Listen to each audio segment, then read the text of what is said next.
20 years ago I started suffering from gout, and it got progressively worse and worse, up to 5 years ago when I had a massive acute attack of gout, which went into my right hand. It was already in my left hand, badly, and it got infected. So I had to go into hospital to try to cut the infection out, and it left me with a paralysed hand basically. And so that's where it ended up 5 years ago, without any use in my right hand and limited use in my left hand. It made it virtually impossible to do anything because my left hand was only half the use of, my right hand had no use at all. So everyday jobs I just couldn't do.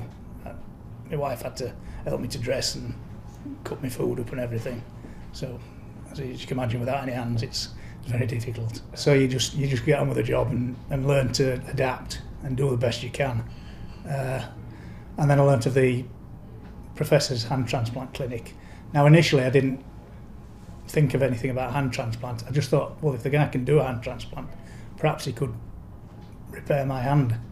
So I came and saw him, and he ruled out any repair whatsoever, but offered me the hand transplant programme.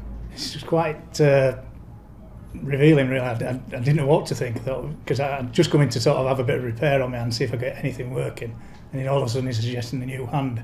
So it was quite a big thing to take in at that time. So I went away, discussed it with my wife, and we thought, why not? Let's go for it. At 8 o'clock on Boxing Day night, I got a phone call saying we may have a donor. As you can imagine, the day after Christmas, it was quite a shock. And he says, give me an hour, I'll phone you back if it's on. Phone me back in an hour, and I was in hospital within the next half hour. And the rest is history. I'm getting slight movement now. My feelings just started to come back, but everything's looking very, very good. Long term, I won't have 100% use of it, but it's early days, we don't know exactly how much, but I'm obviously going to have a lot more use than I had out of the existing hand. So everything's a bonus. Hopefully I'll be able to get back to work for a start. That's a major difference. For a start, I might be able to cut my food up, button my shirts, fasten a pair of shoelaces, and mainly I'll be able to hold my grandson's hand. The team here is absolutely outstanding, second to none. They're right down from Professor K right down to everybody. They've been absolutely brilliant. Psychologist Maggie especially, I thought she did a tremendous job, because it's a very big psychological issue having an operation like this.